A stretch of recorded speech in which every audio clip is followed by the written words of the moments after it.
Hi guys, it's Sue, and I'm doing some dirty pours tomorrow. So I hope tomorrow. My goodness, I have a lot on my list this week. So yes, I'm doing some dirty pours. I'm going to do some pours with inks, and I'm going to do some pours with acrylic. And so I'm preparing my surfaces before I go home so that they dry tonight. And I'm on top of an art shop, and it's quite stinky. And I'm going to wear my my mask when I start to paint. So I just wanted to tell you a few basics about preparing to do a dirty pour with either or, with the acrylics or with the inks. So if I am going to do a pour on something that's clay-based, I'll show you what I mean by clay-based. Because not everybody knows what I mean, but most of you probably do.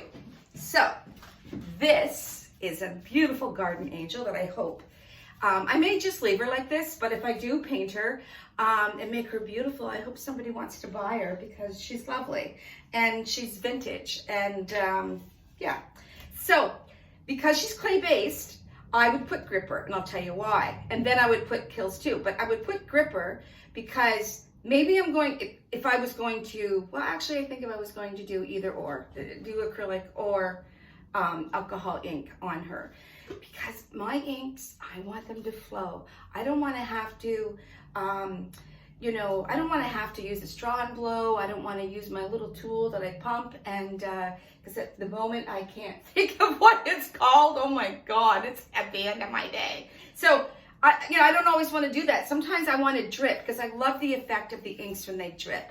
And I put, I put 3 or 4 spots here, and then I take and I tip and I do all these different things to get different looks. And so clay-based, I would put gripper, and then I would put Kills 2. Now Kills 2 is a paint that I discovered in Florida. Let's say you were selling a house, or somebody, you wanted to sell a house but a smoker had lived in there, or they had a wood stove, and all you could smell is smoke. So they would use Kills 2 because it kills the smell. They put it over, what do you call it, mildew, different things. And because it's non-porous, the inks slide on it like it's glass. So if it's clay-based, gripper, then Kills 2. If you run out of gripper, okay, I didn't mean to say that. Okay, this is glass, and the inks will just, all my inks are at home, and I don't want to drip them on here anyway because it's just more work, and I wanted this to be quick and easy. So this I'm going to paint with Kills 2, and just it's so simple because this is obviously not a clay pot, it's glass, but I prepare pretty much everything with a couple coats of white. It's just how I do it. You don't have to. You can use one coat. So very, very easy. And make sure that your brush, oops, I can smell that. Yeah, it's pretty fragrant, and better be safe than sorry. So I just start putting it on. And I don't worry if there's streaks or anything like that because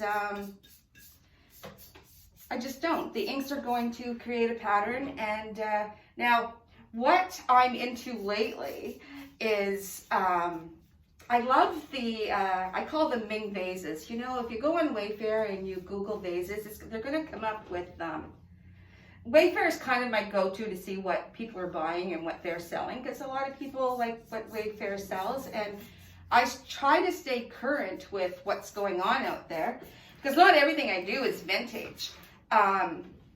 Somebody told me the other day that I was a impressionist, modern impressionist, or maybe just an impressionist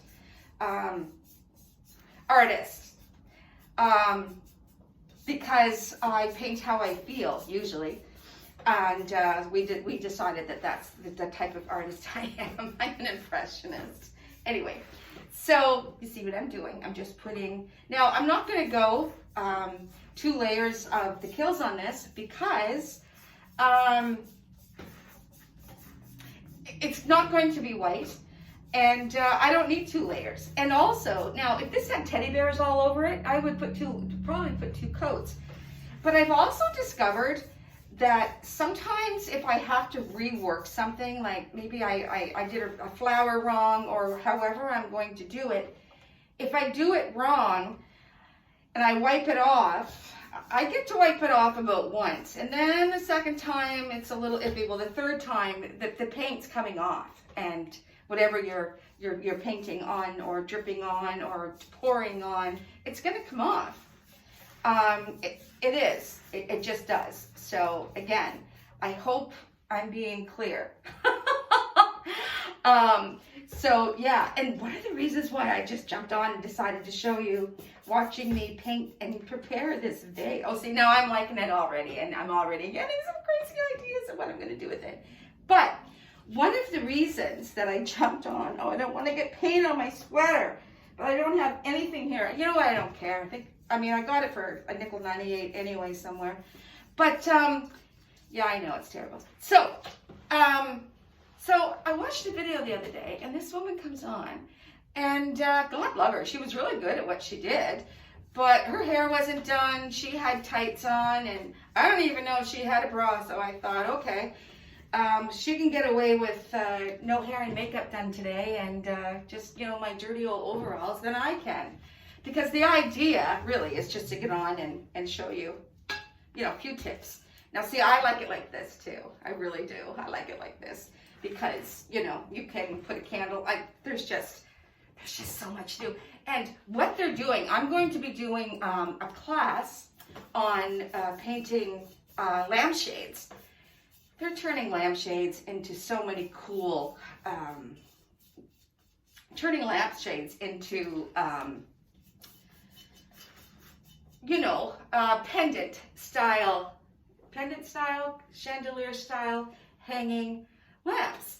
And I don't know how else to explain it. Now, somebody got it at Marshall's. I didn't get it at Marshall's, I got it at a thrift store. And so, and another reason I came on today too, I just wanted to talk and tell, and just kind of do a little reveal. My thing is, it started out with, I absolutely fell in love with that little girl, Greta Thunberg, and saving the planet. And I don't follow her. I did for a little while, because I'm a little bit like that. Sometimes I get a little carried away. Oh my God, card-carrying member of Greta Thunberg's, fan club. But the bottom line for me is, if you can not dispose of something, you want to decorate your room, go in another room and see what you're tired of in that room and take it out, or think about it, because maybe you can put that in the living room. I don't think we always need to be going out and buying new things. You can use what you have in your home. And I'm telling you, I was a single mom. I was a divorced single mom, and I was decorating, I've been decorating my whole life. And, I made beautiful rooms. And I remember this one girl, Joanne. She's a good friend of mine. I haven't seen her in a long time. And if you're watching, Joe, we got to get together.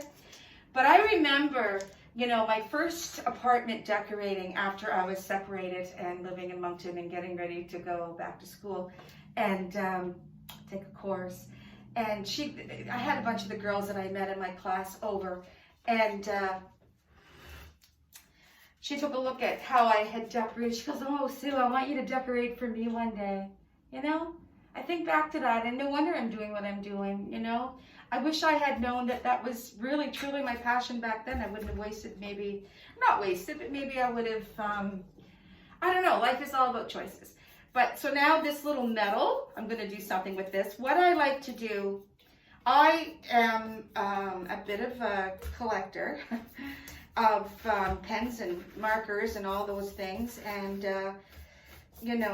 I'm tired of the junk drawers. So instead of tossing things into, see how I just let it drip on this? Anyway, instead of just always popping things into junk drawers, it's nice to have decorated little things like this. I don't even know where this came from. And I'm going to ink it. And somebody might get it for Easter.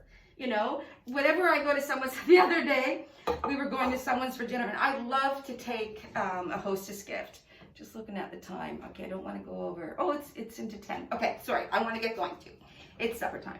But I was going to my friends for dinner, and I had nothing prepared as a hostess gift, and so I looked on a shelf and went, oh, Frank, grab that. He goes, what? I said, that candle. He goes, it's Christmas. I said, I don't care. I'm not going empty-handed.